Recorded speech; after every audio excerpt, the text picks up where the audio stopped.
mornings, and it's the day for washing my sheets.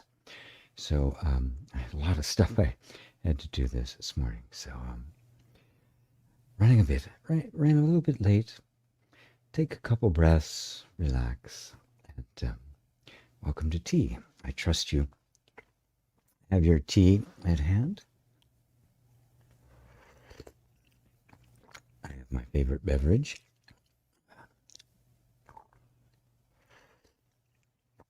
It's always it's just really wonderful to be able to spend this time with you all, and to see familiar familiar names, and familiar and new folks as well.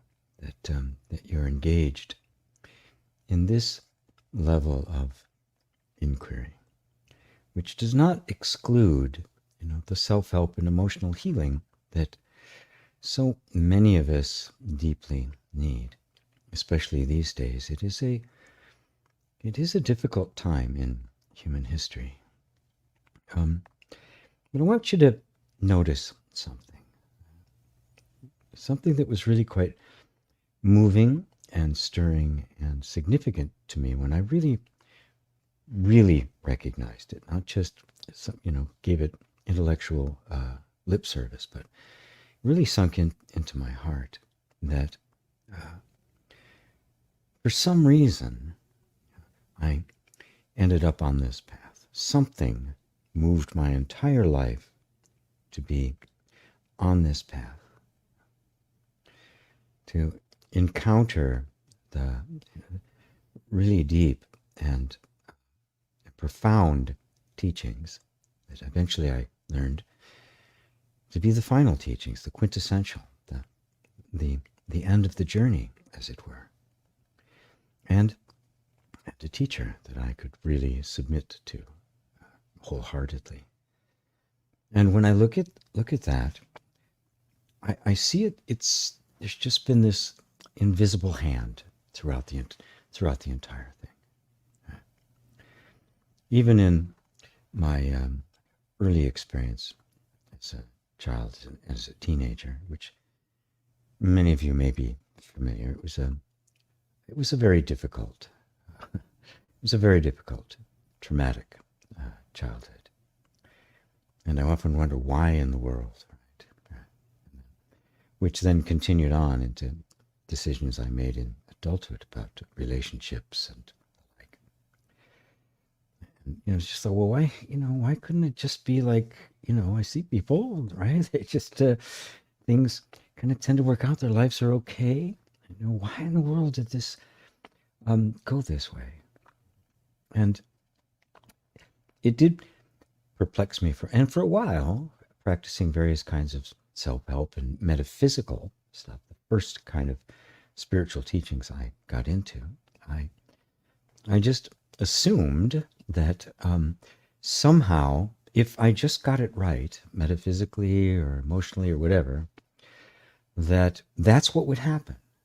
That this human life would harmonize and be beautiful and wonderful. And no matter how hard I worked at it, no matter what I did, no matter how much I deprived myself, how much I prayed, affirmed, meditated, that anticipated, even expected, harmonious and beautiful, wonderful human life never happened. It just didn't happen. And eventually I began to wonder if maybe the whole approach I was taking was just off. I mean, I didn't know anybody who had been as diligent and disciplined and always doing perfecting, being the sattvic, compassionate person that could just endure all things and not complain. That maybe there was something fundamentally wrong with my whole approach. That moment, which wasn't one moment, it was several insights along the way that was just kind of like, taking me back, but they didn't really sink in. It's what led to what we can call an awakening. Right? That no, it isn't about that. It isn't about how vigilant you are, how diligent you are, how much work you put into it, how much you deprive yourself and go without it. That there was something far more profound and something far deeper. I can articulate that now, but I certainly couldn't articulate it then. And different things began to unfold. But the point I want to make here is that as I look at all of it, including coming up to the point where something began to dawn on me, that maybe the whole approach was off. That none of that was anything I chose. Matter of fact, I was trying to choose exactly the opposite and doing everything I could possibly could to be able to make the opposite happen. And including even, releasing, letting go of my, I mean, I tried it all. I tried it all. There's probably nothing I haven't. Maybe there's some new things, new kids on the block that I haven't tried. But I gave them all a shot, and then I just have come to realize, just very faintly at first, but gradually increasing over time, that there was this invisible hand there, and I could see that there were many times when I was really saved from some tremendous disasters, right? Even disasters, maybe even bigger than ones that I did experience. I could really see that there was, and it wasn't imaginary. It wasn't making it up. It wasn't a projection. That my life made sense. That there was something behind it, and it wasn't of my doing. The word they have for that is grace. Right? There was an invisible hand that was behind it. That eventually, as I learned to trust it, to surrender to it, that it became clearer and clearer and clearer, and the guidance became clearer and clearer and clearer. And now it was not guiding me against my will. I was cooperating with it, and it continues to be that way, even though the depth of the understanding of this whole non-dual self-inquiry approach has deepened very much in me. There are still the times that you just kind of go, okay, thank you, it's all yours. I can't take this any further. It's all yours. And of course, to some people, that's like, I'm turning it over to God, which is fine. Right? If that's how you see it. And the surrender, the turning over is genuine, not just, just kind of trying to do an end run. There's not a taking back. It's really coming from the heart. It doesn't matter if there's no non-dual understanding. That level of devotion, the bhakti path, brings someone to eventually to the path of wisdom or spiritual insight. Right? And frankly, someone who comes from that path and then encounters non-dual self-inquiry is far, far more open and receptive than somebody who came down the path intellectually, believes they really understand all this non-dual stuff, right? But has an overt and oftentimes unseen arrogance, pride in what they know, and it manifests. I've been the brunt of some of that and some of the comments that I've had. And Papaji put it very beautifully. He said, the truth cannot come to to an arrogant mind. It's like, wow. And, guilty, I've done that too. Really proud of what I knew and the like. And it still pops up, right? I find some reaction going on in me, and wait a minute, stop. But that grace, that inner knowing, pulls me back, and I look, and I go, oh, thank you for showing me that. Thank you. So, on that note, I've just been using my own life as an example, which I had no idea what I was going to do. But I had no idea I was going to talk about any of this. Again, just it's grace.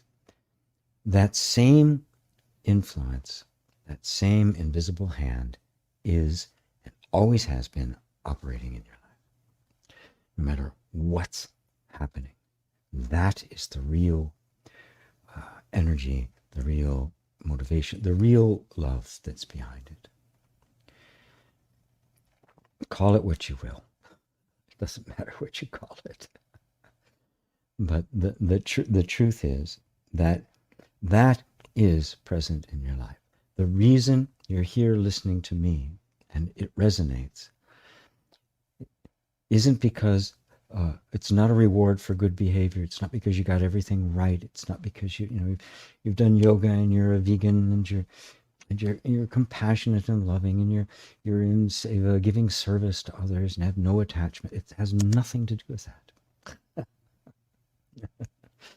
It only has to do with the touch of grace that turns our attention towards something that we simply would not have found.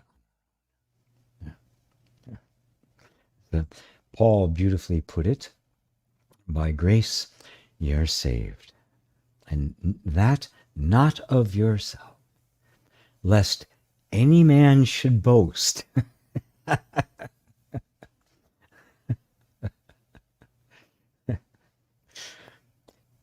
And you take that to heart, and it's probably the simplest way to tell the difference between a true teacher and one who's maybe even good, maybe sincere, but the missing ingredient is that it's not even humility. It's simply a recognition.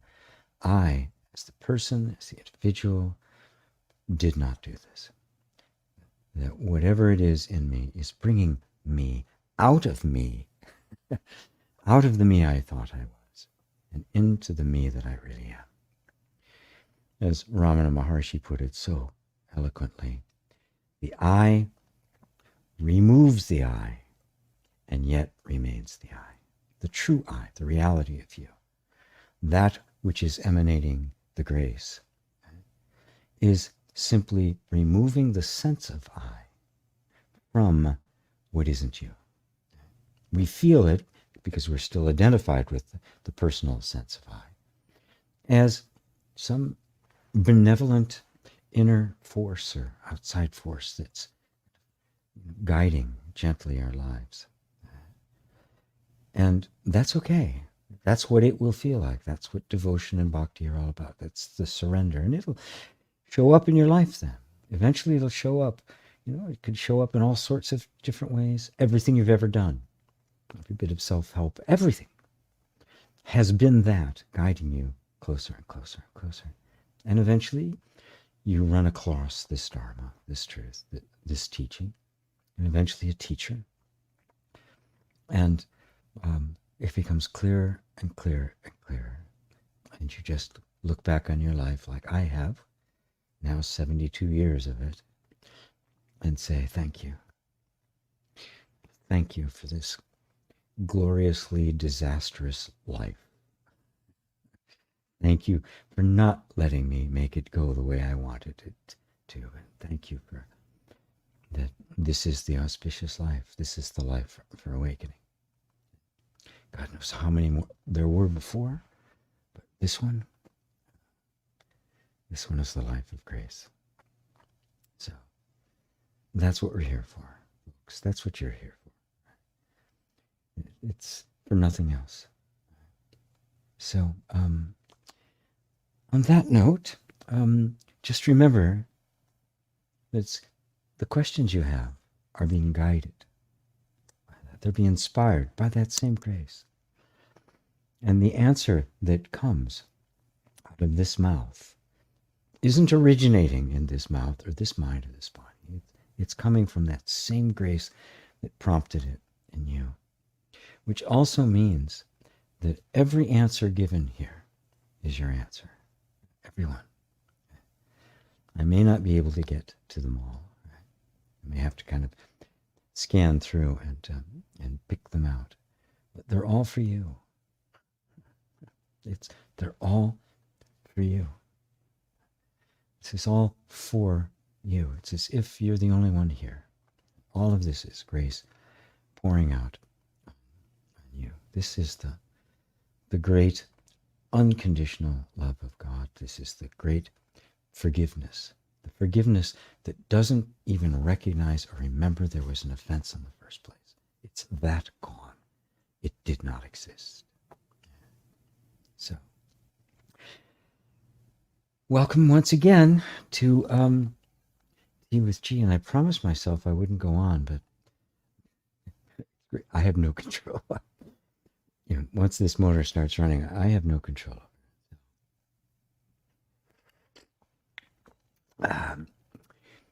So thank you all for being here.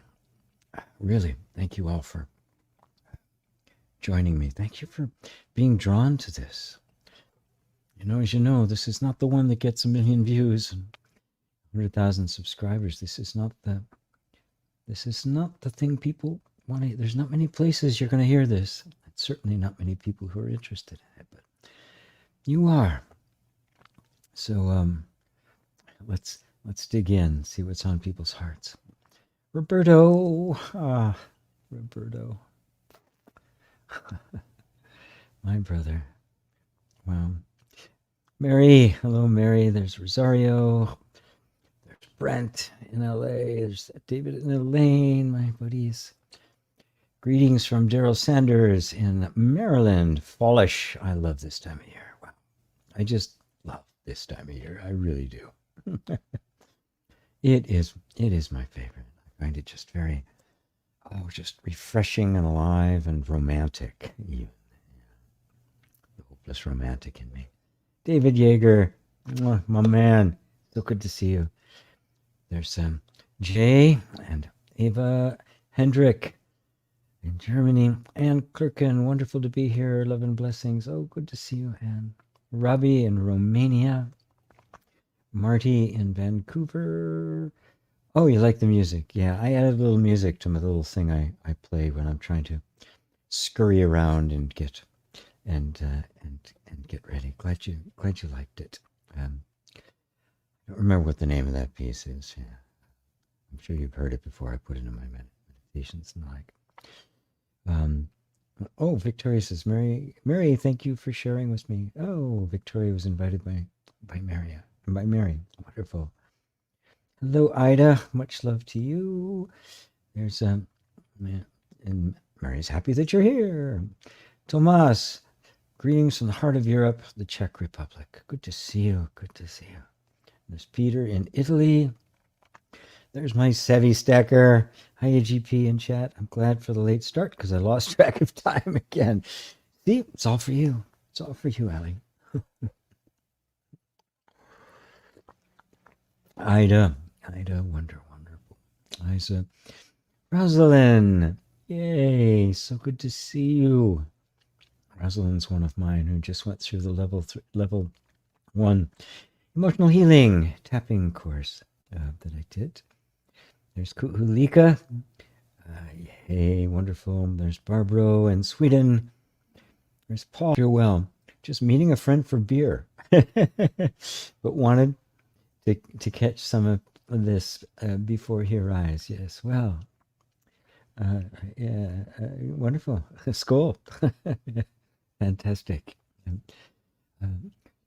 Firmino, sending love from Denmark. Wonderful. Jennifer, hello, Baba. Hello, Jennifer. Talon, do you think the spiritual arrogance can be integrated holistically into the personality? Well, um,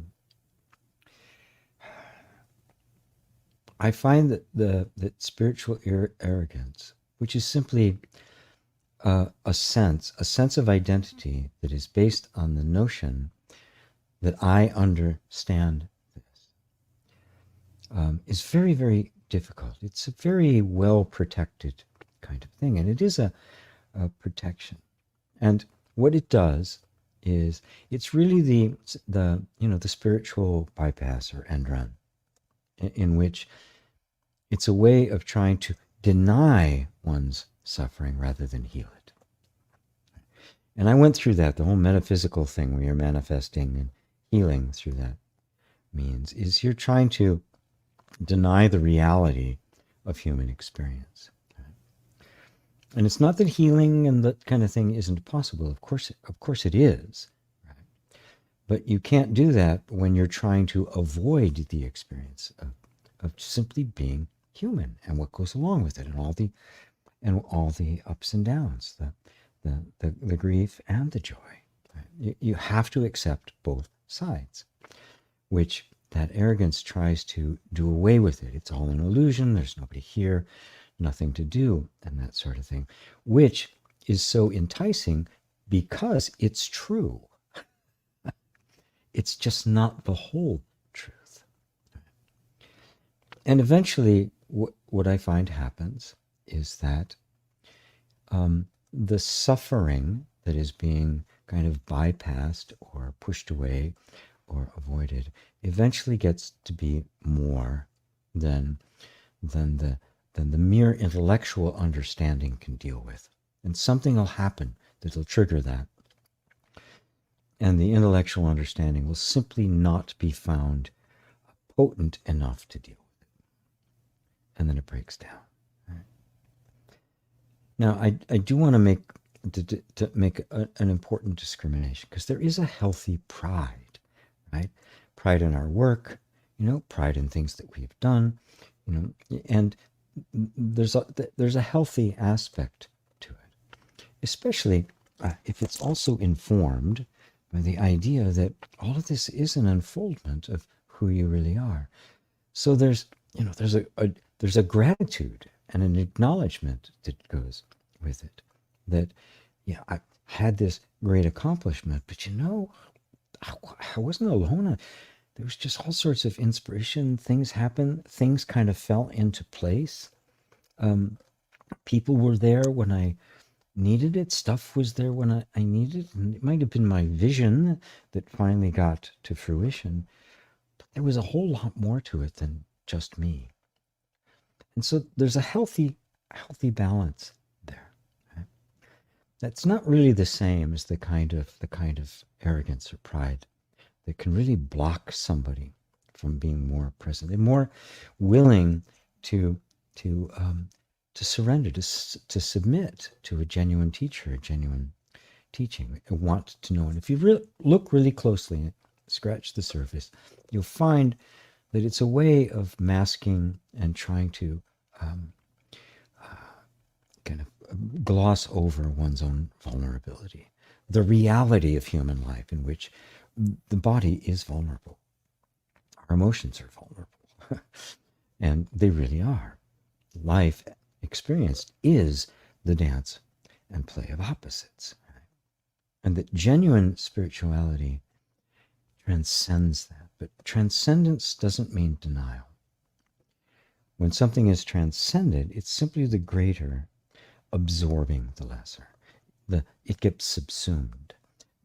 The experience of the back and forth of the opposites of the human, and the recognition of the vision, the seer that is beyond that, aren't at odds with one another. And what happens is human life becomes more fluid. It becomes more harmonious.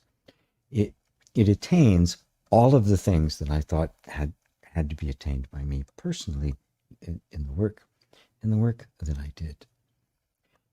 And so we can all have a sense of it. Like, we can come to know that I actually am the self. You actually are the self.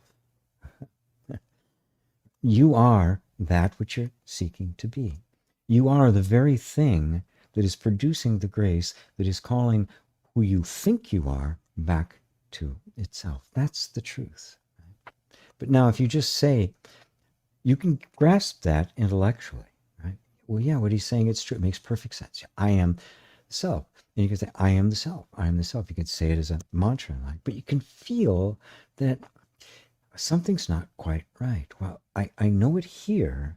There's all this stuff that says, no, I'm not. Because if I was the self, wouldn't this be happening? Or this be happening? Or shouldn't I feel this way? And you suddenly get open and exposed to all of the stuff within us that we're not really aware of until you really begin to focus your attention and get some guidance, is in complete denial of that and saying, no, this is who I am. This person is who I am. This limited being is who I am. That's the truth of me. And the arrogant one will just try to stay back. No, that's not true. And try to push it. And anybody who says anything to him, no, or any teacher who invites them to actually take a look at their suffering, they'll say, no, they'll deny it. I got a comment just today, actually. kind of like that. But the true seeker will say, oh, wow, I can see that I really, there's no other conclusion I can draw. I can feel, resonate, that's really the truth. And yet at the same time, in my life, all these things seem to be contradicting it. From there, in that place in the heart, the genuine sadhana begins. That's a genuine inquiry. Wow. This is such a contradiction. How do I reconcile it? Right? And that's the heart reaching out for more insight, for more of a touching of the truth of you, so that the reality that you are the divinity, you are the Buddha nature, you are the self, moves deeper and deeper into the heart. And not just the heart, it spreads out throughout the entire nervous system, from the nervous system, your feelings and emotions, out into the world around you, and eventually transforms your whole life into, it's not up to you what it actually looks like. It will undoubtedly look very different from what you had hoped it would look like. But at that point, it's like, not my will be done, but thy will be done. And you mean it, because you can see the influence taking, and the influence is one of tenderness and love and acceptance, and everything gets kind of brought into that pie. Forgiveness, the right balance between a pride and humility in your human life, coming from a place that's actually beyond both. That's the place that nobody can describe. But that's the place that's calling us home, and you don't need to attain it. You can't attain it. It's not a reward for good behavior. It's just the reality of who you are. Does that answer it for you, Talon?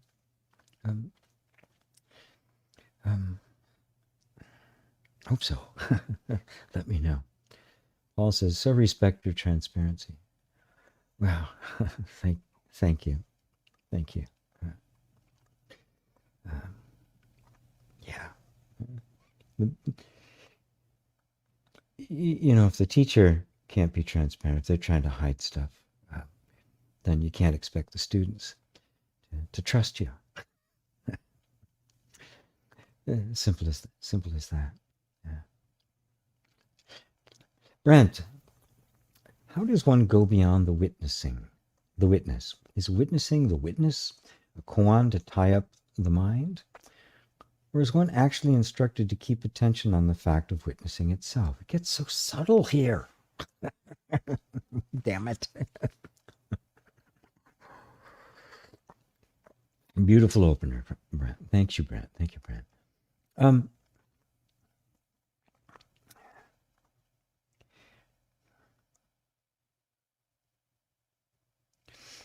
it is a gentle manner of, I don't want to call it a practice.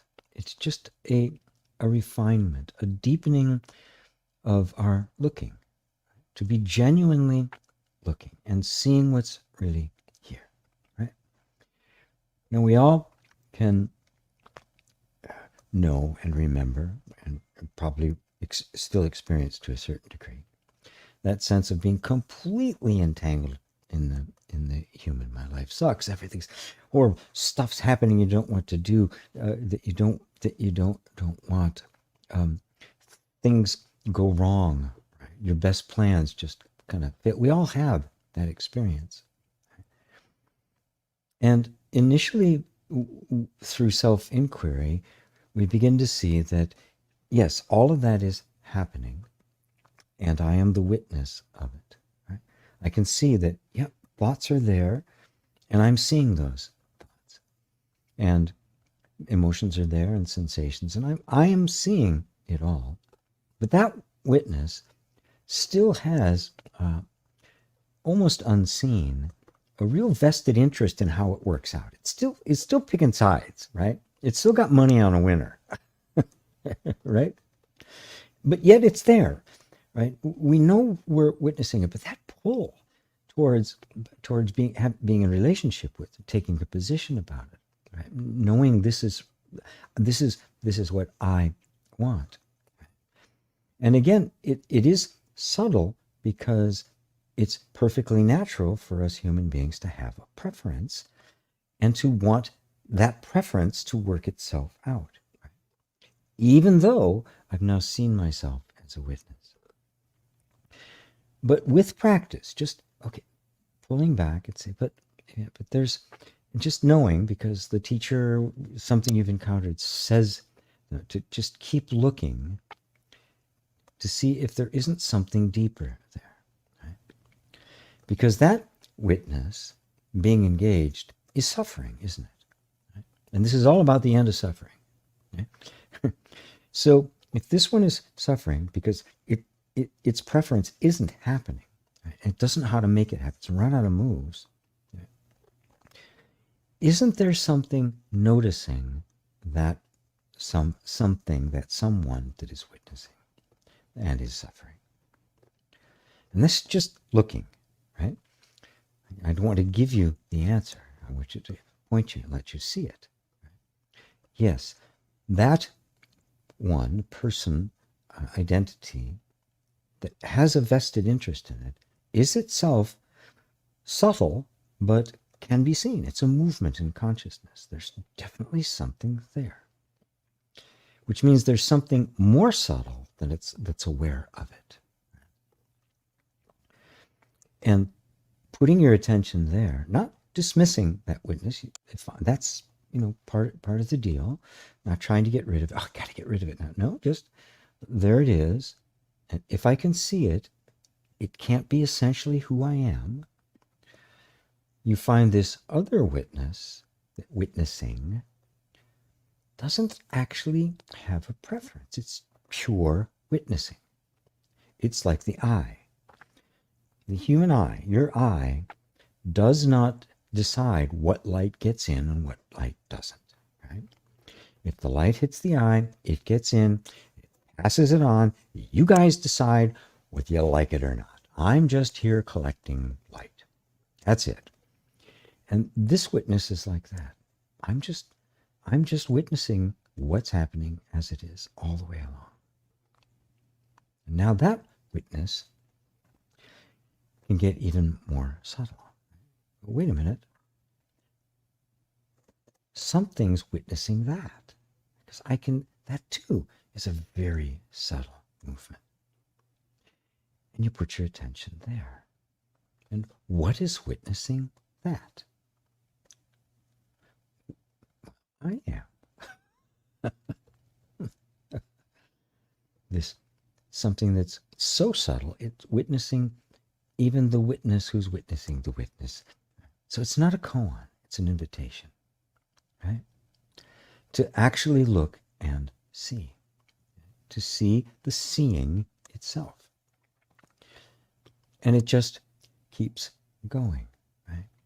Not forever, fortunately.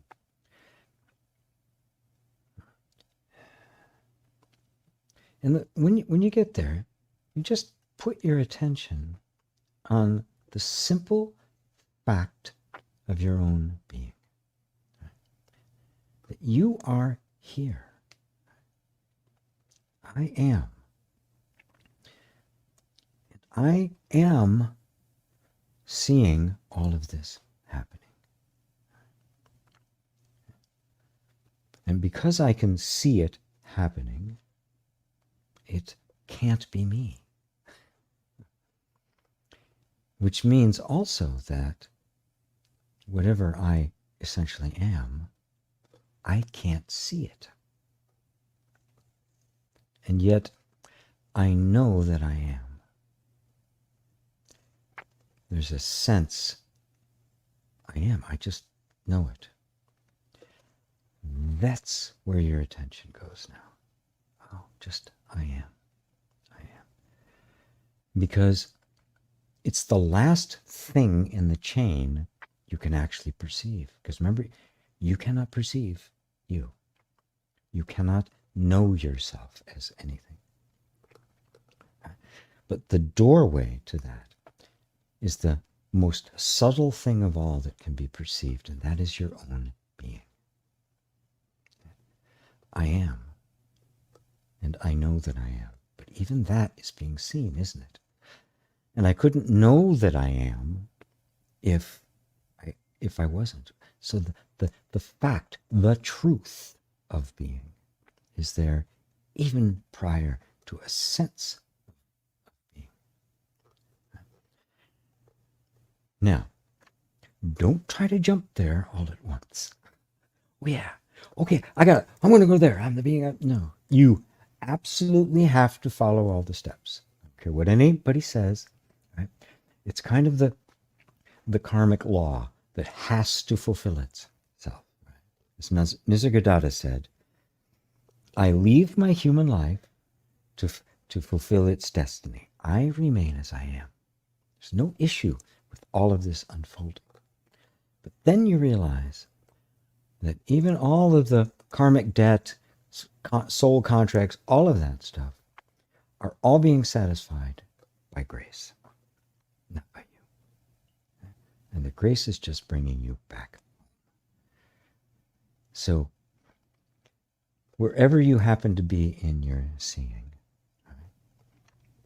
right? And you should be, you, Brent, should be in the self-inquiry Sangha. Just saying. Just saying.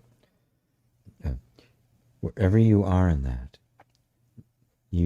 that's where your attention goes. And you stay with it, honestly, deeply, humbly. Right? So this is where my looking is right now. It's not a practice in the sense I'm practicing to get better at something. It's a practice of looking more purely. I can see that. So I must be essentially something other than that. So what is that? Keeping that question in your heart, because you'll find yourself being pulled in over and over and over again, and eventually go, okay, you'll feel it just as it's arising. Okay, it's just this subtle pull to identify with the person, the I am this or that. I'll leave it at that. How's that, Brent?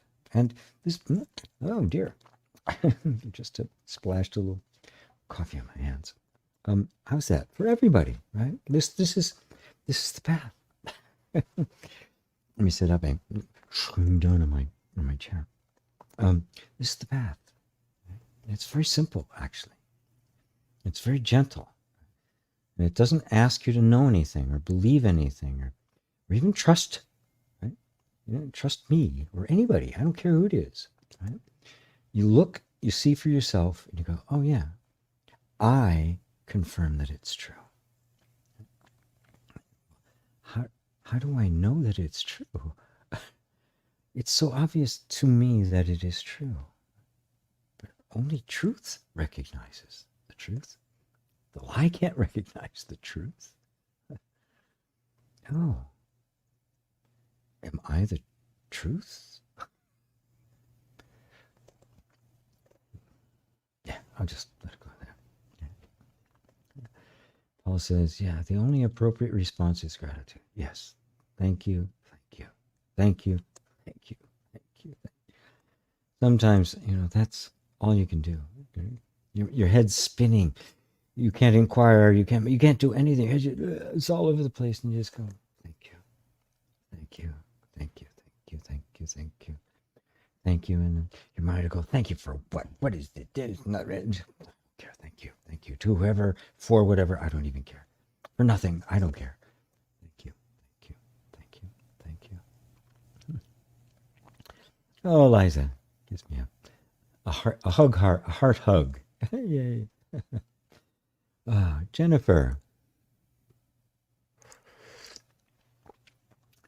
I got stuck with emotions recently. I noticed I kept feeding it. Monkey mind took over while I noticed it. Opened up my toolbox, Mooji's book, Invitation to Freedom. I even laughed as isness was seen. Good. Now, Jennifer, you've been around the block a few times. Who is it that can see the isness?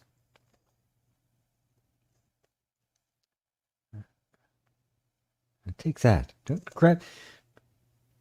Don't take the first thing that comes out of your mouth. Just sit with that for a second.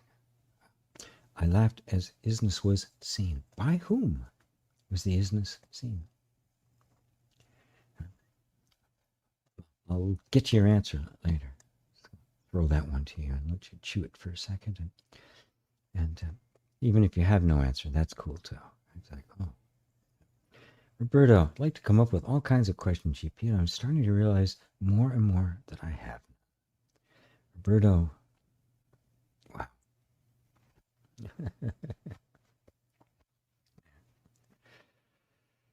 I don't know. When did we first meet? How long ago was that? I mean, it was a while. You've been through some of my... Man, I am so proud of you. Wow. What a progress. Yeah. Wow. That's all I can say, brother. I love you. Yeah. Kuhulika, thank you for your words and your energy. Oh, you're so welcome. You're so welcome. Lovely, lovely. Happy day. Hello, GP. I am in between not getting too attached to life matters and not getting too attached to exploring what's beyond. A bit frustrating as I sometimes feel without an end goal purpose as I have or used to. Let's see. Okay, yeah. Well, there's no great end goal to life other, look around. Do the trees have a goal? Right? Humans are different. We do have goals. I have goals, right? Right now I'm rearranging this room. I have to make some new videos for the new course I've just created, the level 2 for the, the emotional freedom tapping training that I'm doing. And I'm trying to set things up to, so I'm not just sitting here in my pajamas with stuff behind me, make it look a little bit better. That's a goal. I have a goal to finish it, right? I've got some more writing to do on it. I've got about 2/3 of it done, recorded, edited, and like. It's a goal, right? Now, what happens when that goal is fulfilled is it's done. It's over. This is the nature of all goals, and it's okay to have them. You should have them, right? By all means. We humans need that kind of thing. But always make those goals subordinate to the number one goal, which is to know for a fact who I am. My heart, my mind, my body. Okay? So when you say not getting too attached to exploring what's beyond, I kind of assume you mean like, listening to a lot of non-dual teachers and things like that. And that's good, right? Because at first we do, everybody does, right? Oh man, this guy's good, and this guy's good, and this guy's good, and this guy's good, because we don't know where to focus yet, right? But as time goes on, you go, I'm getting a bit attacked. I don't need just another version of the same thing. I need to kind of settle in here, right? Maybe just kind of focus, like, this is my teacher, at least for now. I'm going to listen to this, right? If I listen to other stuff, let me check it. Do I have a trusted resource? And I'm not, advertising for me, because I don't know who you listen to or who you feel close to, right? But the important thing is to focus your attention to say, I'm going to dig my well here to see if it gets to water. I'm going to do it authentically, and I'm going to do it vigilantly, and I'm going to give it an honest try. And then, I may find out this particular practice can only go so far. So I don't want to tell you that, self-inquiry and devotion, right, are the ultimate, so that it becomes a belief. Oh, it's the ultimate, so I'm going to do that. I always want you to discover this for yourself, that it is. And so you make the goal to know yourself as you are, not just an exploring what's beyond, but an exploring of me as I actually am, and discerning what I am not, so I can let all that stuff go, all the levels that it happens to be operating, and know for a certainty who I actually am. Just and let that develop, and just the desire to do that. This is so important, because it's just pure great. Just the desire to say, you know what, I really do want to focus that energy, so I'm not just doing things attached to exploring things, but I'm really here. I'm here for this, honestly. Just the desire for that, even if you don't know how to do it, or what's going to work out, or what to choose, or where to go, or what teacher to listen to, or anything. Just, I truly, truly want that. That's a prayer that God is a sucker for, and cannot not answer. And it'll happen. It'll come. It'll just come to you. In the meantime, don't beat yourself up. Just notice that it used to be satisfying. It isn't anymore. It's a bit frustrating, right? And I don't really have a clear end goal anymore. Okay, good. Be with that, right? Because that too is grace, saying, okay, it's time to grow. It's time to step into a new level. It's not a mistake. It's not like I got to find something to fix that. It actually is growing pains, and they are uncomfortable. Right? When I outgrow one thing, and I haven't grown into, something else yet, it is kind of these shoes, they don't quite fit, right? You're not quite a 7, you're not 7.5, you're 7.25. These are too tight, these are too loose. This is perfectly natural. But you're at this point that you're at, asking this question, because grace has brought you here. And grace is showing you that, no, this isn't a mistake, love. This is exactly what's supposed to be happening. So just reach out with your heart, and the way will show up. Excuse me.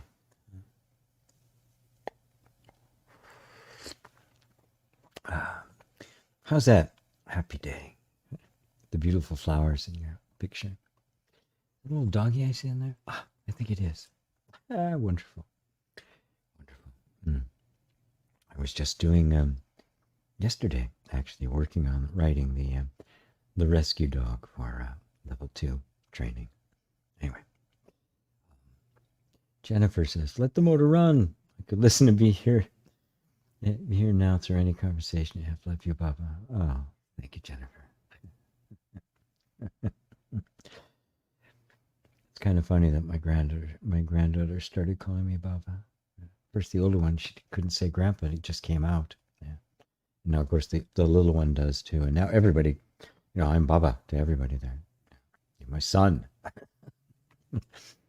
So, happy day. Nothing to hold on to. Yeah. Yeah. But guess what, love? Something is holding on to you. Something is holding on to you. Yeah. It feels, what do I hold on to? Don't worry. Don't worry. I'm carrying you. Because that's really what's happening. That's really what is happening. Fox. Fox. Love to see you there, Fox. Great, great. Thank you. That was so inspiring. Oh, thank you.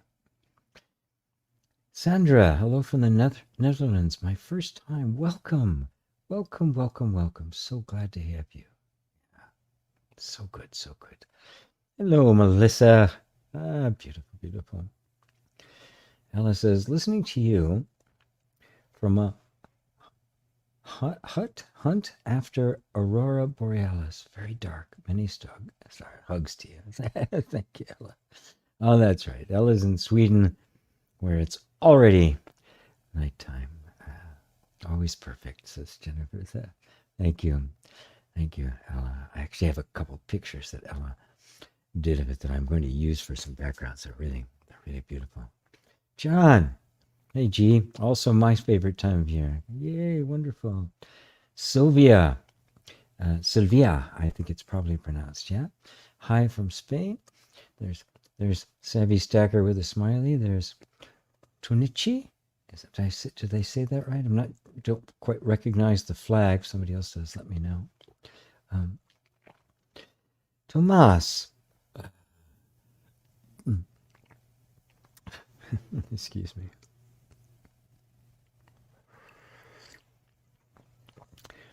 Could you please elaborate a bit more on your comment from the last satsang regarding the difference between intuition and mind's rehashing in relation to conditioning in the body? I sit in the place of the peacemaker, as you call it, no mind, but with simple acknowledgement. This is what it is, and willingness to do. But I don't know what to do without paying attention to the mind through which intuition unfolds. Or just nothing coming? Not sure? Can you please help me walk through this? Thank you. Notice that when intuition comes, you know it's intuition. That's how you know it's intuition. There's something more subtle, deeper, that recognizes it as intuition. So then it doesn't matter if it comes as a thought, memory, an insight, a feeling, something somebody says, something you read in a book. Doesn't matter where it comes from. What's important is that something in you recognizes it. The truth of you recognizes that. We say it resonates, right? And the mind, the habit energy of the mind, which, the mind's not, it's okay. It's not bad. It's not an enemy. It's not a critter, right? The little entity trying to get to you. It's dutifully doing what it was designed to do, which is to try to find a solution. So it's going to present to you what it thinks the solution is. They will all be based on the past or on, fantasy, or memories and the like, and they have it has a different feel to it. Like, that's not quite it, right? But if you're not sure, just take it into your heart. Go, oh, is that it? And just be with it, feel with it. You see, you don't have to. How did you put it? Don't know what to do without paying attention to the mind. It's okay, right? Just notice the mind is there. That's it. We're not trying to pull my attention away from no mind. It won't work, right? And really all you're doing is getting into a fight with it, right? And the egoic mind loves a good fight. Oh yeah, come on, put them up, dukes up, because it is fed by our inner conflict. So you go, so thank you, mind. Thank you. No, that doesn't quite feel right. No. And notice how your attention very naturally just seems to start looking somewhere else. Now, you can't really see that other place you're looking for because you don't really know yet, do you? Right? It's kind of like when you you're explaining something, like I just did, right? You're explaining something and you're looking for a word, right? And you say a word, and that's not quite right. Something knows that that's not quite right, the quite right word. Which means that something, whatever it is, knows what the right word is, right? And so we've all had this experience. You say, that's not quite right. And, oh yeah, and then the right word comes. Now, in that little gap there between the recognizing that's not it, before what is it appears, where were you looking? That's the source. And see, it's not a, it's mystical.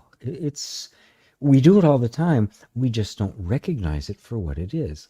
We're looking into the place that knows within us, and it is within us. Right? So the mind will present stuff, and at first, it will, one thing after another, until you kind of, no, that's not it. That's really not it. That's not really not it. I'm going to look somewhere else. And thank you. I often tell people to say, thank you for sharing. Thank you for trying to help it. I don't think I need you right now. I don't need the past or memories or anything like that. Let me just put my attention here as best I can. And it is really a habit, because our attention, especially in the beginning of a practice like this, it immediately goes back to the mind. It's just reflex. Right? But the more we notice that, okay, and bring it back, the more space opens up. The less that habit grabs us, and the more room there is for us. We just kind of make some room. So there's nothing wrong with the mind. The mind is there, but it isn't grabbing attention in the same way. Right? Of course, it can't grab attention. It doesn't have hands. It's not something that can grab your attention.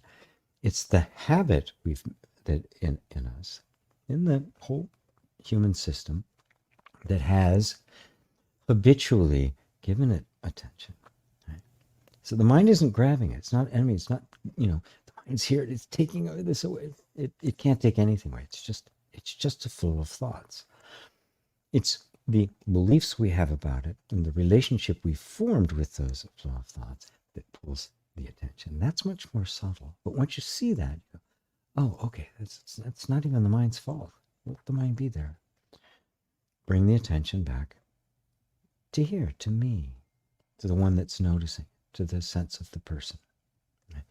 And that will just keep getting deeper and deeper and deeper and deeper until the whole sense of a person just disappears. It vanishes. It dissolves into the oneness. But guess what? All of this will still be there. It just won't have projections on it anymore. Everything you experience will now be, it's not something out there. It is the self. Everything is the self, and I am that. But it just starts very simply like that. Is this helpful for you, Thomas? I'm not even going to try to pronounce your last name, buddy. Mary says, gee, in one, if not the last satsang, you mentioned that the only goal is to have liberation. I still agree with you. Where was I? When I brought it up to a friend, that goal, his remark to me was that it was too vague of a goal. Any words to share about that?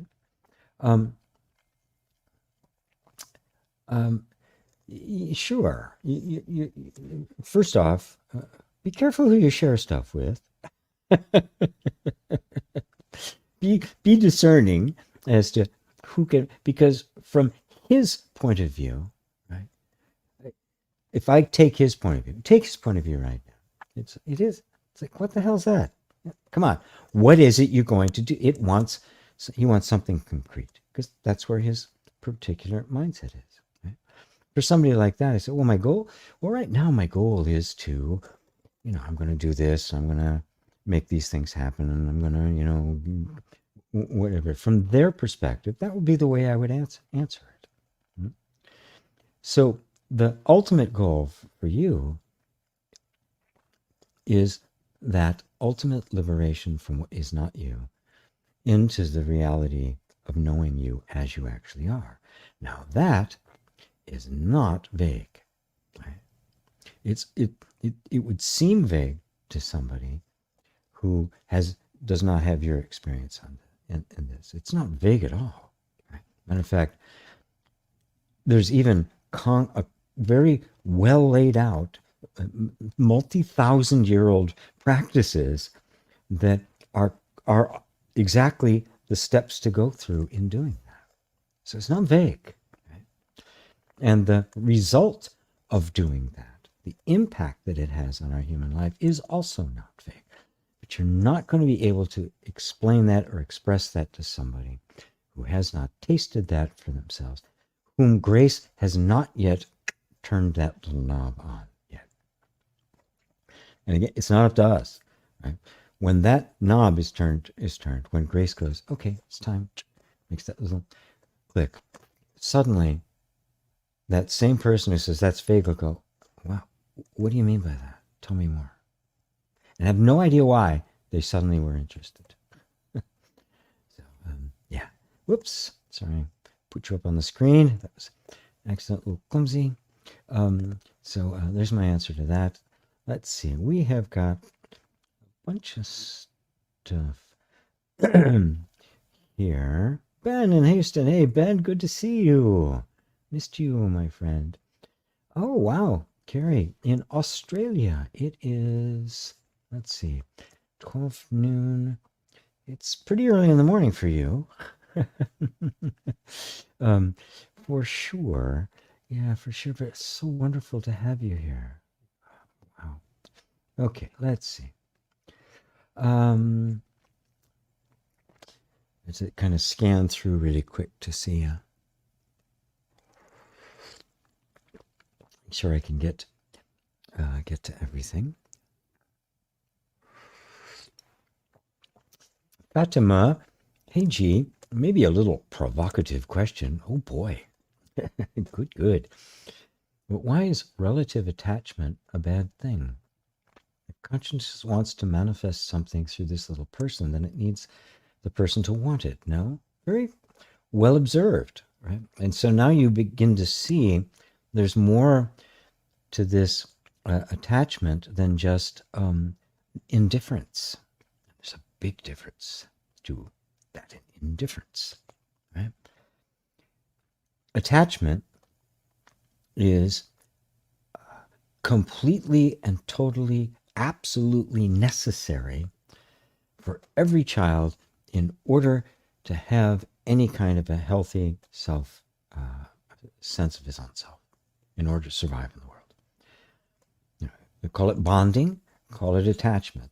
The attachment of the child at first to the mother, because the mother is, not only was that little body the mother's body for 9 months, it is now completely dependent on the mother's body itself in order to survive. The mother now is the food for it.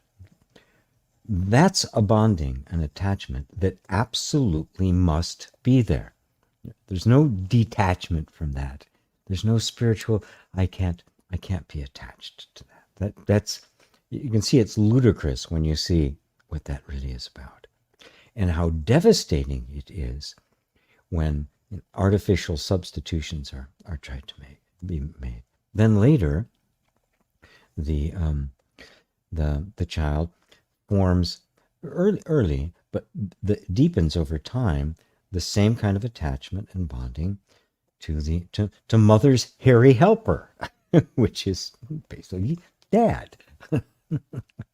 It doesn't matter the gender of the child. That the differences for that are much later. That has to happen. There's a bonding with our siblings and the like. And in life, when we grow up, we meet somebody and we fall in love. There's a bonding there's an attachment that takes place. It's a healthy attachment, right? So attachment is not, this is wrong, right? No attachments. I should not care. That's indifference, right? It is a compassionate detachment. It's a loving detachment, right? It's knowing where, through wisdom, where that point is when the natural attachments, post-shower itch in my ear, when that the necessary bonding which is necessary in any relationship, and in a long-term committed relationship, there must be that mutual trust and interdependency. Okay? When my own personal sense of the person, the lacking, the limited person, is projecting on to that relationship something that relationship cannot provide, that's where we detach and go, oh, this can't do that. This can't be everything for me. This can only be what it is, and this is what it is, and it's beautiful, and I keep it that way, and I don't make demands on it that it cannot provide. It will be harmonious and even could last a lifetime. But if I begin to expect things from it that it can't give, and I'm not aware of that I have projected what it isn't onto it, and I've projected it because something within me that is lacking, then the only solution is to turn towards me, right? To say, okay, it's not that. That's the detachment that takes place. There's something in me that can't be met by this, that's actually calling out for a deeper knowing of who I am. That's the detachment with love. That's an honoring of the human, but recognizing we're transcending the human. And the human can only do so much, and if it's kept pure, it will be its pure, and it will deliver on everything it can deliver. But it won't be able to tell you who you are. It won't be able to heal some of the wounds that are there. If it's really, really good, it can help provide an environment in which you can get those healed, but it can't do it. You have to. Right? And so that's where it is. So there's all certain degrees of attachment. I'm attached to doing this, right? Right? Of course I'm attached to it.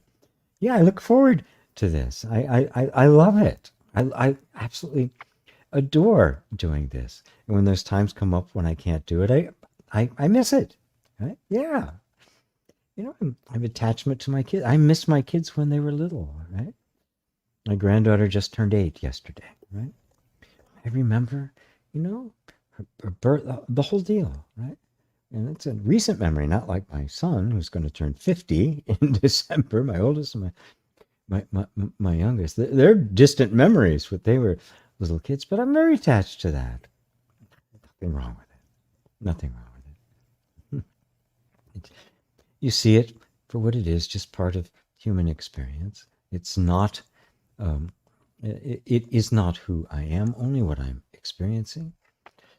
And you can't hold on to human life. I can't hold on to my sons as they were little kids, and the times we had together. You can't. You reckon you just can't hold on to them. So it's beautiful. Then it becomes so beautiful. It causes no suffering. It is a real experience of being human. Without trying to turn it into something other than what it is, and at the same time, not expecting more than it can give. So you are completely engaged and enjoying it, and at the same time recognizing with the complete heart that it's going to change. So this moment is precious because it's not going to be here in a while. Maybe very quickly, maybe a little longer, but it's not going to be there. Does that help, Fatima? Dale, wow, I haven't heard a question from you in a while. Wonderful. Being only awareness, sometimes I wish I could witness the life of a completely different human or animal life form. Maybe a useless pursuit, but it does get me thinking about the nature of oneness. If I am the one awareness, or God, the fact that I only observe this one human is not a function of a persistent focus, but more that of all these concepts still just happening in the robot that is this human. I don't know if that helps in any way. What do you think?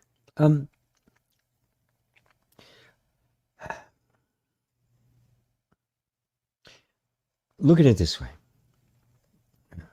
Yes, the potential for the experience of any life form is there within the totality, the emptiness of pure awareness. And it is pure awareness that is aware in every life form that we experience, every sentient being. Now, first off, completely embrace the experience of this particular human form that awareness is experiencing through. There's no limit on awareness at all. But simultaneously, you're not only experiencing that of the humanness of this particular form, this particular individuality and character. You are also experiencing every other life form from that perspective. And they could only be perceived, that aspect of those life forms could not be perceived in any other way than that your particular point of perception. You and I will look at two completely different things. I'm sorry, look at the same thing and have a completely different experience, right? So this perspective is not only just the experience of the beingness itself, it is also the experiencing of the beingness from this perspective, everything else from here, because that's the only way anything can be seen. The point of perception that you call Dale, we call the human being. It's a point of perception in the vastness of awareness. It doesn't change that you are that vastness of awareness. But it also means that that point of perception is absolutely essential in order to see anything. Right? Let me take some kind of example here. I don't know, some kind of an object. I'm going to use this, but it's round. It's something that's a bit more different. Okay, let's take something like this, a little Velcro thing, right? And I'm holding it up here, and you're seeing it in front of the camera. So you're seeing it from just as this, right? That one perspective. Now I'm seeing this. Right? We're both looking at the same thing, two completely different perspectives, right? But now imagine that there's somebody else, they're over there, and now they're seeing this. Someone else is seeing this. Someone else is seeing this. Someone else is seeing this. Someone else is seeing this. Someone else is seeing this. Imagine every possible perspective being. Right? If you had all of those perspectives simultaneously, what would you see? Absolutely nothing. Just a blur. Nothing. You'd see nothing. Nothing can exist experientially without that point of perception. That is the whole focus of the human being. That is the reality behind the human being. The consciousness that is the I am that manifests. And what is it experiencing?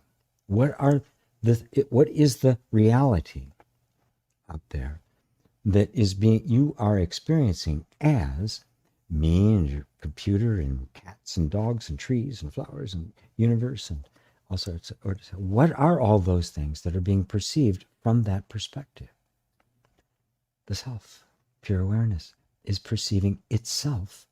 And the only way it perceives itself is through this focus of attention. And now imagine, just for fun, that you alone are the only focus of attention. You alone are seeing it. Because the truth of the matter is, you don't know whether I am or not. You only know your perception of me. But if you know that this you are perceiving is in fact the awareness itself, the true self, then you are experiencing yourself just from a particular perspective. And that is the nature of eternity. That there's no limit to it. This particular view of reality, this particular view aspect of the self, could only be known through this point of perception that you call Dale. Only. So, in a sense, you are the God of this universe. You are the creator of the universe. The universe is within you. And so is Dale, the point of perception, which itself is known and perceived by the awareness that you actually are. So, sink more deeply into the insight you have, which I know is not just in your head, it's in your heart. I am that awareness. Right? Now, look at that closely. The I am that says I am that awareness, isn't that also seen? Isn't that too just another aspect?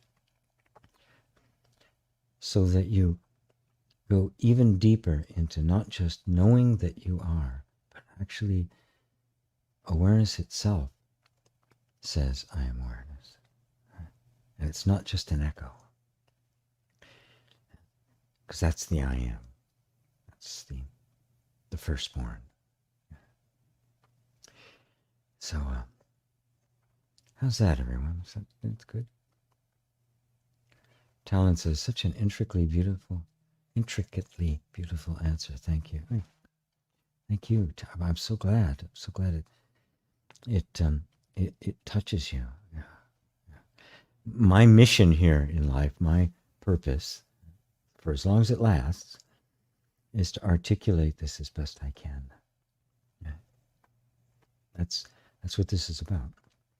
To articulate it, to try to capture the spirit as well as the precision, the knowingness as well as the feelingness of it. That's my job. Yeah, that's my job for this go around. Yeah, as long as this body mind holds up. There's food on the table and a roof over my head. So Jennifer says, as I get deeper, there's so much understanding for others, easier to love them within their suffering. Tapping, Baba. Very good. Yeah. She's referring to a reference I made that when the chick hatches out of the egg, they say it takes like 50,000 little, beaks, knocking on the inside of the egg as it gets stronger until the egg breaks. But at the same time, the mother hen is pecking from the outside. That's what she's referring to. I'm keep tapping you, Jennifer. And when you see that stuff happen, that it just happens, I just find myself more understanding for others. That's grace, isn't it? It isn't a cultivated thing. I'm going to be more understanding now. It's coming out of your essential nature, which means it can't be lost. It's not a practice. It's a realization. It's the impact of the genuine realization infiltrating, right, through the whole body-mind mechanism and beginning to shift the perception of the entire world around you.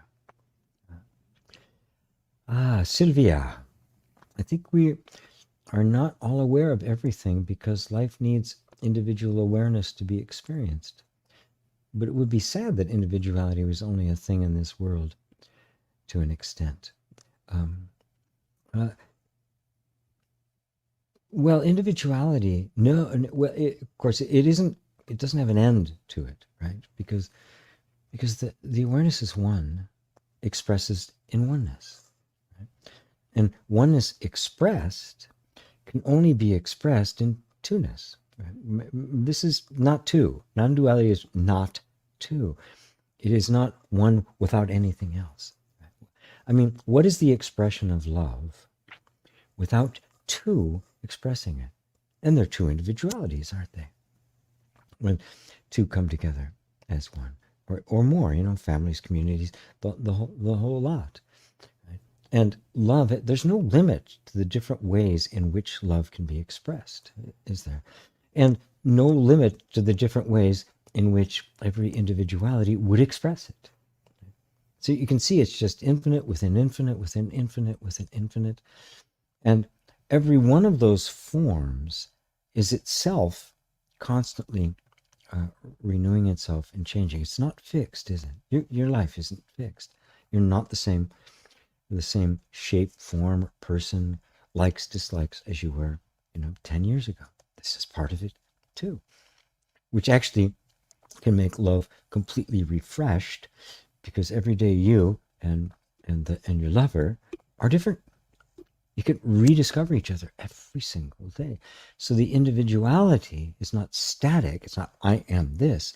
It is a theme constantly playing itself out, fresh over and over and over again. And every new individuality that appears, which is constant, is unique in all space and time. And will never, ever happen again. God does not repeat herself. She doesn't need to. Infinite creativity. So it's both. Yes, for awareness to be experienced, there must be form. Awareness in and of itself is not capable of being. See if my door was opening. I had, the ghosts in the house. Awareness in and of itself is just pure being. Doesn't even know its own existence. The knowing of it, which arises out of existence, is the sense I am. The sense I am then diversifies into an infinite number of forms, constantly shifting and changing over eternity. And then you realize that it is all manifestations of one. It is all one and many simultaneously. It's not two. Does that help you, Sylvia? Is that gonna get it? It's a subtle one, yeah. Thank you for asking that. Brent, that resonates deeply. Thank you. You're welcome, Brent. Yeah, good. Mary says, I can't remember if I asked you this before, but here I ask again. Is there a difference between attention and presence? Well, yeah, you did, but let's do it again, right? Because for some reason your mind says, we didn't answer that, right? Your mind didn't want to remember it. Attention shifts, runs around, goes everywhere, doesn't it? I'm just inviting you to look, right? It never sits still, does it? And then sometimes we kind of like zone out and our attention is nowhere, right? And every night we go into sleep and suddenly attention is on dreams, ephemeral, they're not even there. And we fall into deep sleep and attention just shuts down. Right? Now, at any one of those times, during anything that attention does, are you not here? Have you come and gone? Have you shifted all over the place? When attention shuts down, are you gone? Do you not exist anymore? Are you here? Well, there it is. There's the difference between attention and presence. Remember, presence isn't just a thing, right? It's you. Your presence. You are present, right? It's not just there's presence here. Oh, I need to get into presence. How can you not? Try to not be present right now. Everybody, do your best. Okay, I'm not going to be present. How'd you do?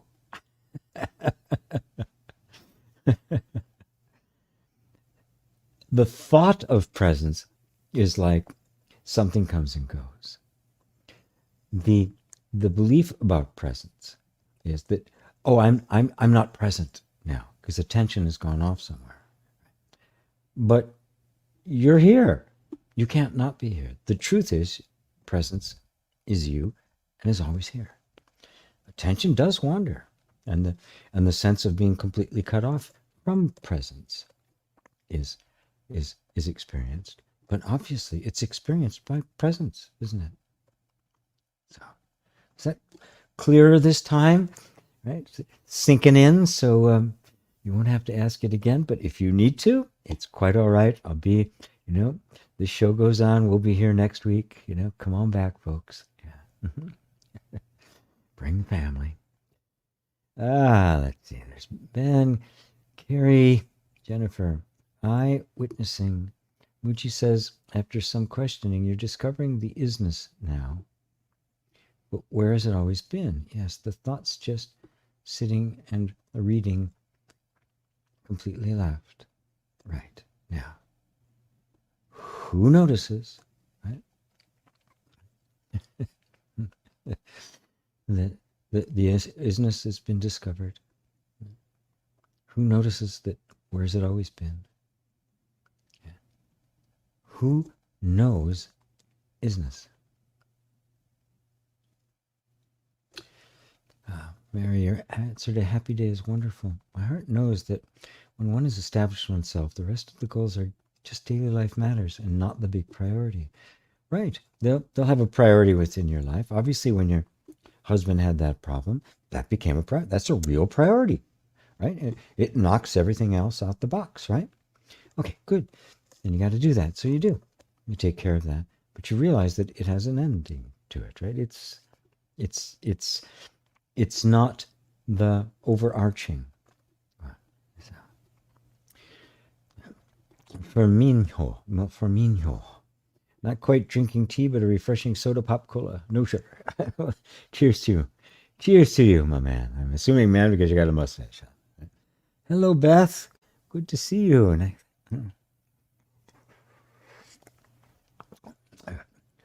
Ferminho. Today, chatting with a friend, she mentioned an analogy. In a stream of waves, you just have to float. Yeah, exactly so. Can't fight them. Try to fight a wave. So you float with the wave. Right? The wave is just the ups and downs of life.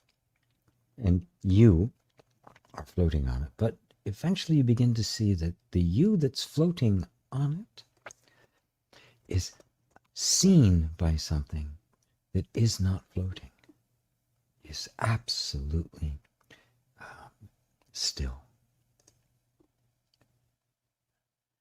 And just the intuition that there's a truth to that is enough, right, to start the whole ball rolling. Right? Don't try to, I see it, no, just, oh, wow, it's true. There is something aware of the waves and of this floating that I have called me. And it's okay, it's floating. It's doing there and feeling the waves, and it's really wonderful, but there's something deeper there that's aware of that. Ooh, wonderful. All right, everyone. I'm going to ask your indulgence while I got to get, my eyes have been really dry lately. I'm going to go get some eye drops out of the next room. So in the meantime, I will just, you know what I can do? I can play the music for you again. Right? Where'd you go? Video clips. Yeah, I will do that while I run away and refresh this and take care of my eyes. So you're now going to hear, I think it's called Bhavana. Bhavana is the name of it. Yeah, Bhavana. I think that's what the name of the music is. So I'll be right back.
All right, I'm back, and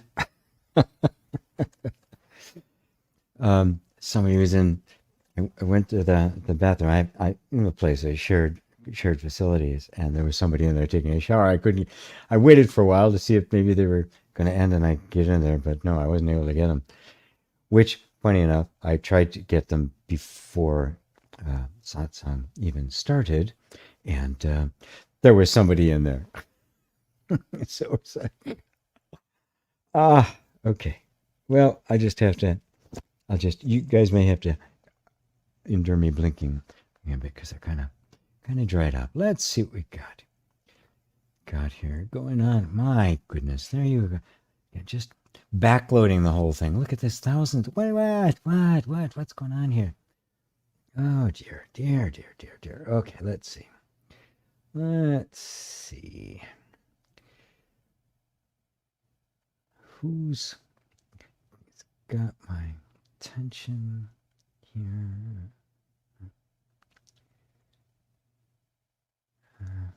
Individual awareness, that was good, Jennifer.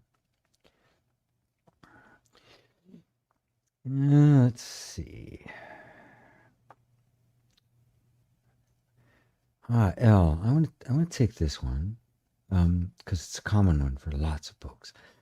What to do when the mind keeps projecting triggers when interacting with some people? God bless you. Bless you, Al.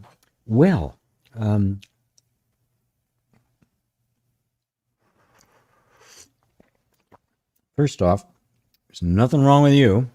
This is what happens. And the non-dual inquiry is not about getting the triggers to stop, as is genuine emotional healing. It's about disconnecting the link that has made us, the body, the nervous system, the mind, and all that react to someone or something or some event. we break it down.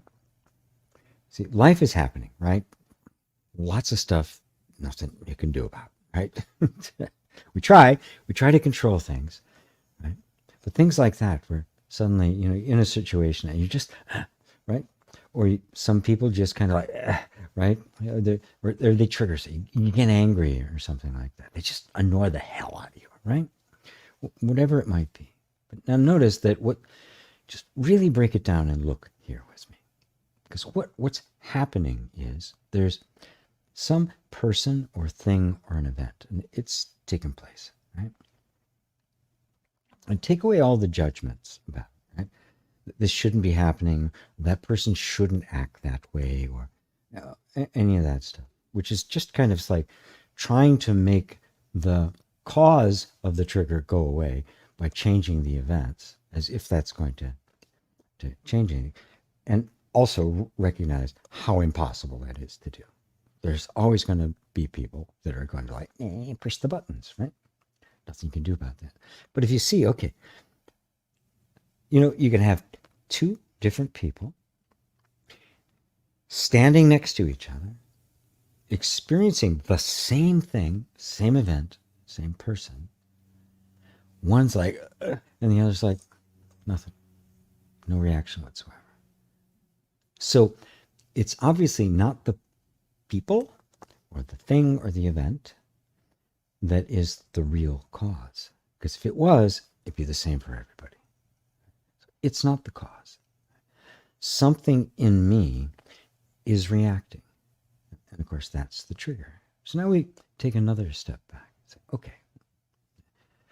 So the first thing to do is you go, okay, it's not them. I can let go of all the judgments, all the criticism, all the stuff. Right? It's also not my choice. I don't want to be reacting like this.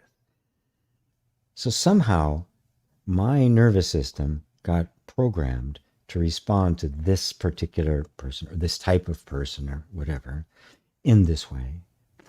It's like wired in there now. So I don't even seem to have any control over it. But I didn't do it. It's just a reaction in the system. Oh. So now you're off the hook, right? Oh, I got to stop doing this, right? Because this is what people, I got to be spiritual now. I got to love everybody and all that. Oh, geez, bullshit. That's not the way it works. You recognize this other thing is there. That is a reaction. Now, that's not to say you're going to love everybody. There's some people you're going to go, they're not trustworthy, and you stay away from them. There's some people you'll be drawn to naturally. Some people you keep away from. Others be totally neutral, won't have any different. That's all natural. What we're talking about is a trigger that is really like from something in the past that made an association between this type of person or event and you that was real back then, right? But isn't anymore, but it's still reacting as if it is. Because it's a program, it's a robot. It's just doing what it was programmed to do. Now, once you see that, you recognize that, well, okay, this isn't hardwired. This isn't things in my brain that are connected and soldered together, right? Or welded. This is a soft connection, which can be broken. Oh. So now what's happened is, you've taken a step back, and now you're looking at the trigger, not just reacting to it, saying, when my mind does this, when I'm with these people, you're now a step back. Yeah, the mind's doing that. Yeah, okay, fine. But now, more deeply, you see that it's actually wired, soft-wired, like a program into the nervous system to react in that particular way. So now you're sitting in a place where you can go, okay, I feel the reaction, right? And sometimes you might catch yourself after you've reacted and the feelings are all there. But eventually you'll get to the place where the trigger will happen, the feelings will be there, the impulse to act the way it's been programmed to act in response to that. And you will sit there and go, no, I'm not going to act that way. I'm just going to be here with those uncomfortable feelings. And it is an uncomfortable place because the feeling is, I want to get away, fight, do something, fight, flight, right? I want to do something, right? And you're not going to be able to do anything because whatever you do is going to be dictated by the programming, which is going to reinforce the programming. So you sit in this place where you just sit. And little by little, a beautiful gap begins to open up between the event that triggered and the reaction. And in between that is where you actually find choice.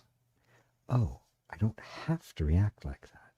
And I don't have to succumb to these feelings. I can actually be present with them.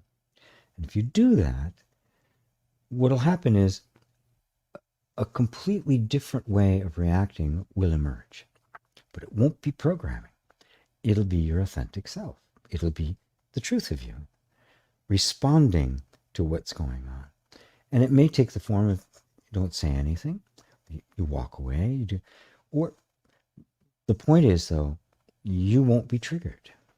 You'll just be present. And your sense of well-being will remain intact.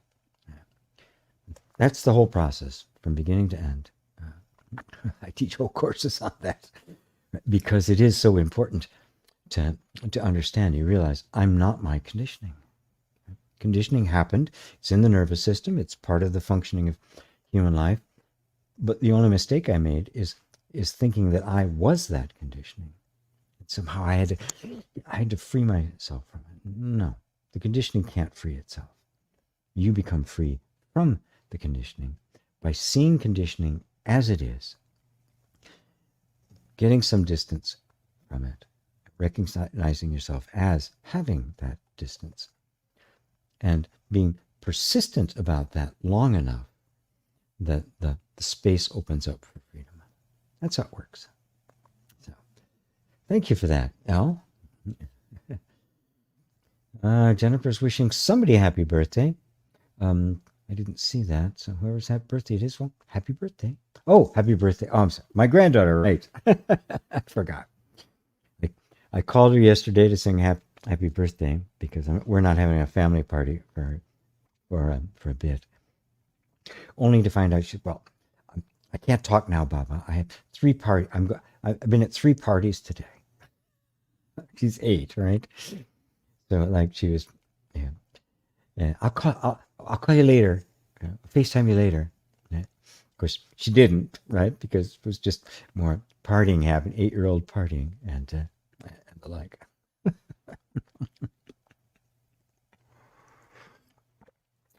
Well, the grandpa thing, I never pictured myself that way. That was a bit of an identity crisis when that happened. Right? And my son was actually, she's 8. My son's 50. I mean, he's 42 before he had any children, right? Which is actually about my mother's age when she had me. Yeah. Old eggs. This is what you get with old eggs. Yeah. Bear that in mind. Yeah. Jay, so if there's suffering in the attachment, that's what needs to be looked at. If we're aware enough as parents, for example, we can get a feel for what an unhealthy attachment would look like? Question mark? Yeah, exactly. You'd notice that. It happens all the time. Parents get attached, by being the good father and, kind of over-fathering it or over-mothering it and like, oh, wait, step back. They're not here to meet my needs. I have a role in their life, an important role. They bring all sorts of wonderful things in it, and that's what it's meant to be. Let me not project anything extra on top of that. I don't become a helicopter parent or from there the best decisions for that particular little one will just happen. And Jay is in the throes of 3 young children. The last one, it was Nali. We met. He was in a retreat I was doing, and shortly after she was born, when he got to hold her for a bit, he brought us all in on it. So I got to see Nali when she was very little. It's just beautiful. Fatima, amazing. You completely nailed it with that answer to my question, even all the specifics. Thank you. I mean, it's like telepathy. You usually answer even things I never asked but want to know. I know we are all one, so maybe telepathy is not the right word. Yeah. Well, that's the essence of it. But the real essence of it is the sincerity of the question calls forth the answer. And my job is to just be a good radio receiver when it comes. And I get, energetic hits as to where it's going to go. Feelings about things. But the bottom line is I hear it the same time you do. It's really like that. It's not this storehouse of wisdom or something, in this guy. It's not that at all. I don't actually even exist in this whole thing. There's not somebody like listening to divine guidance. There's just divinity, right?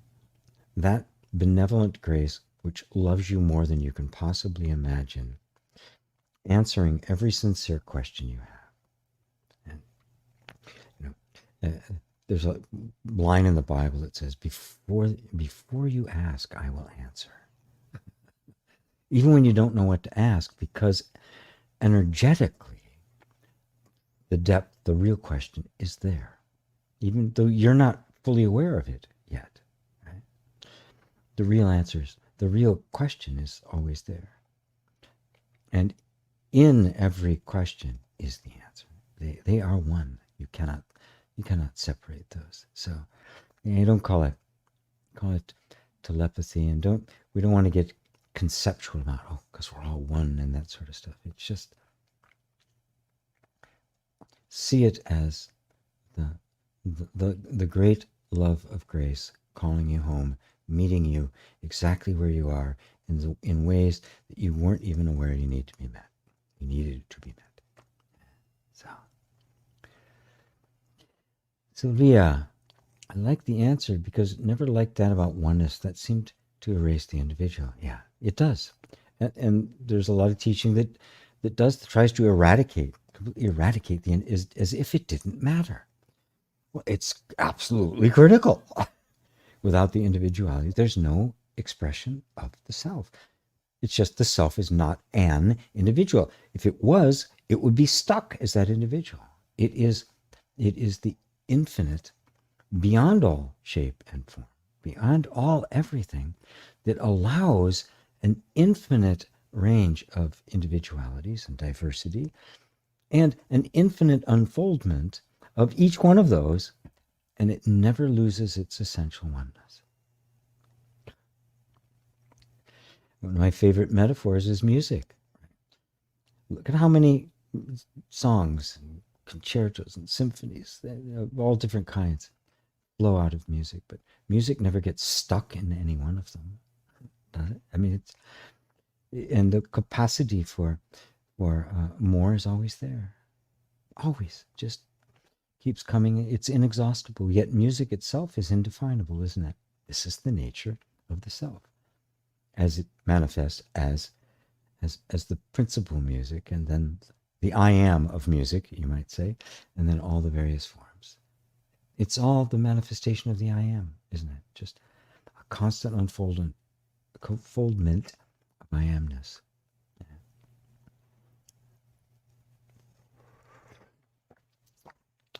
Jay said he had a similar question about individuality. Think about how animals, insects perceive. Yeah, it's a completely different world for them, isn't it? Have you ever seen the ultraviolet filming of flowers, which is what bees see? And how brilliant and vibrant. How do they know what flower? Well, I mean, if you saw through their eyes, it's just this wow. It's a psychedelic light show. I mean, it's incredible.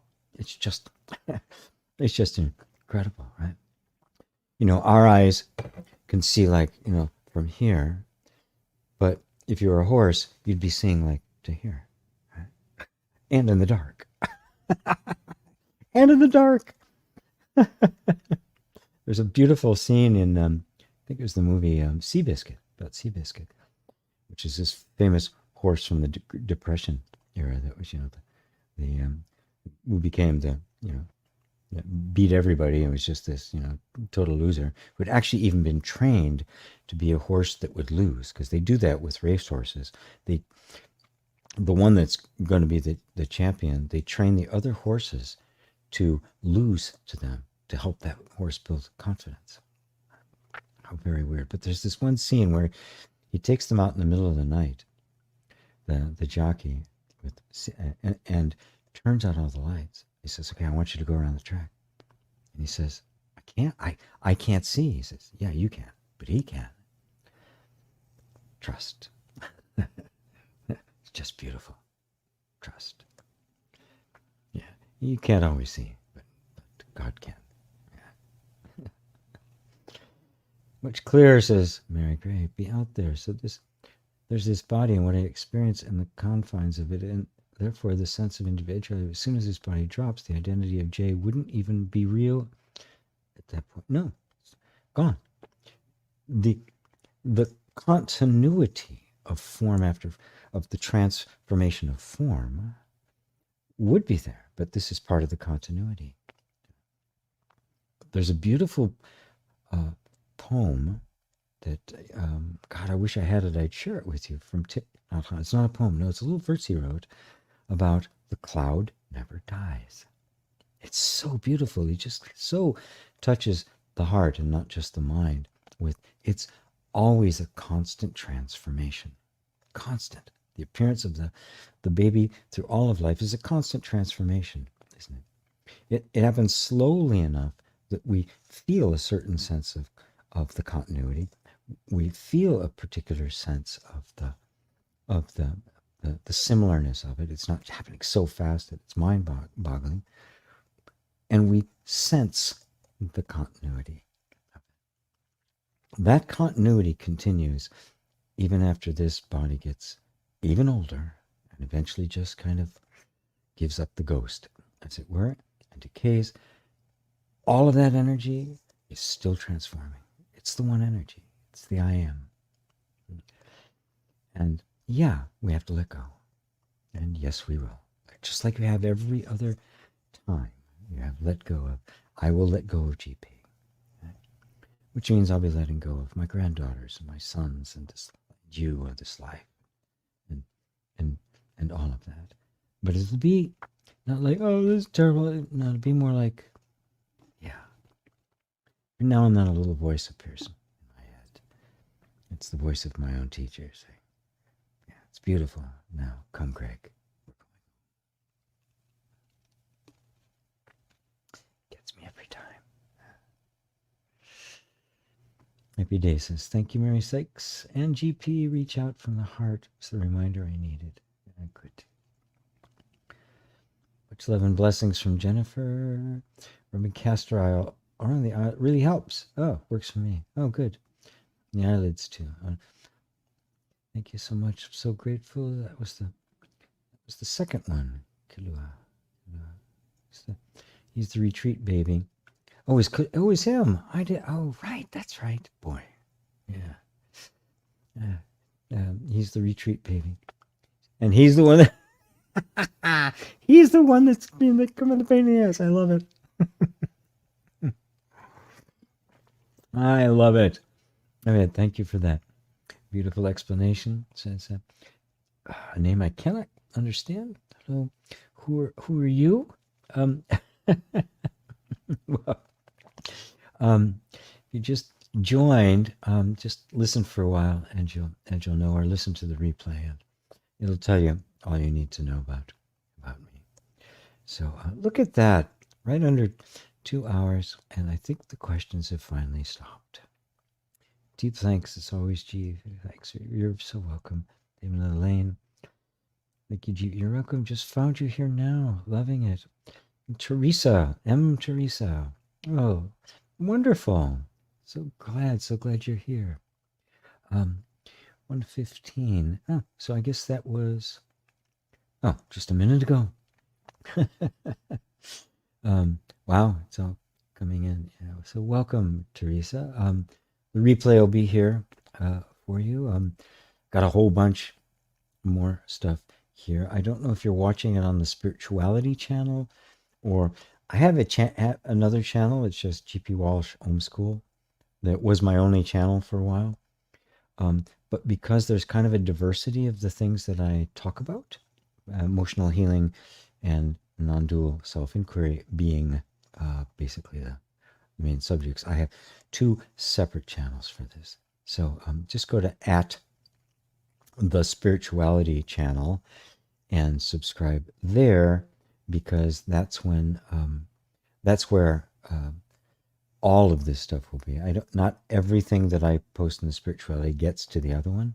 I'm actually trying to separate them all out. And if emotional healing is your thing, then I have @tapping channel for that, because I do that stuff as well. So Eva says, thank you. Dale says, welcome to you.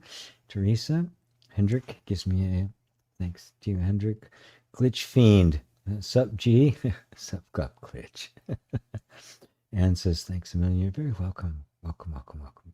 So thank you all. Thank you all very much. And I do mean that, the thank you, because there's nothing more gratifying to this old heart than to see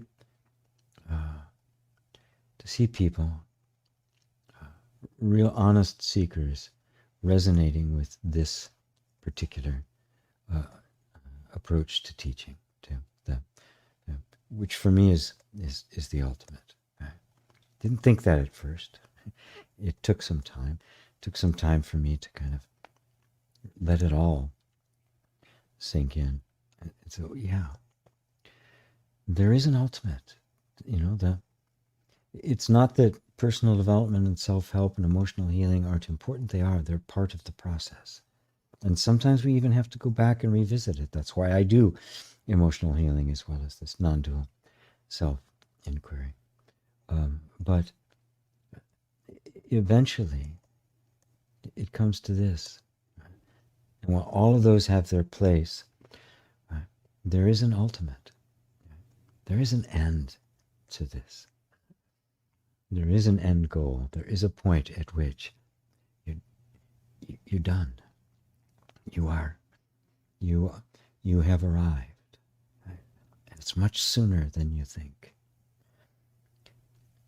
And whether you realize it now or not, the very fact that this is resonating with you means that you are on that phase of your spiritual growth, your spiritual path. It's an auspicious life. You've entered the home stretch, and don't try to work out how it's going to work out, because you didn't do it in the first place. It's all been a matter of grace. It's like how long, how many lifetimes, right? None of that matters. It's just here, right now. So, Tiffany, good to see you. Good to see you as well. And Rise again. Thanks so much, love. Your pointings are so clear. Thank you. Thank you. Thank you. Yeah. I need to hear it to make sure they are. It's just because it might be clear to me. It's got to be clear to you. So, thank you, Teresa. Thank you, Ava. Thank you, everyone. Thank you, all my lovely people. And check out the self-inquiry Sangha. I have a group that we meet every Wednesday, but it's on Zoom, so we really I can give everybody much more pointed attention. For those of you who really want to go in deep and think that I'm the guy to lead you right now. I'm your teacher, at least for now. All right then. So I love you all. Until next week. See ya.